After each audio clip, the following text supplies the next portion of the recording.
నాటి ప్రసవ వేదన సరిపోతుందా అంటాడు. ఒక జనము పుట్టాలంటే ఒక నాటి ప్రసవ వేదన చాలదు.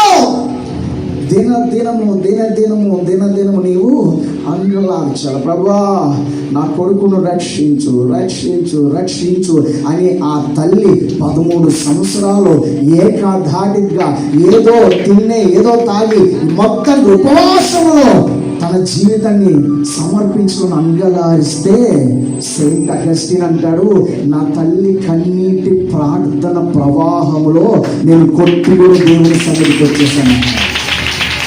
హల్లెలూయా హల్లెలూయా. ప్రభువా మాకు అట్టి కన్నీళ్ళ అనుభవం దయచేయి. కన్నీటి ప్రార్థన నీ నేత్రములు జనపూర్ణమైన హెష్బోను పట్టణమందున్న 2 తటాకములతో సమానము. నువ్వు ఉద్యాన జలాశయము, నీవు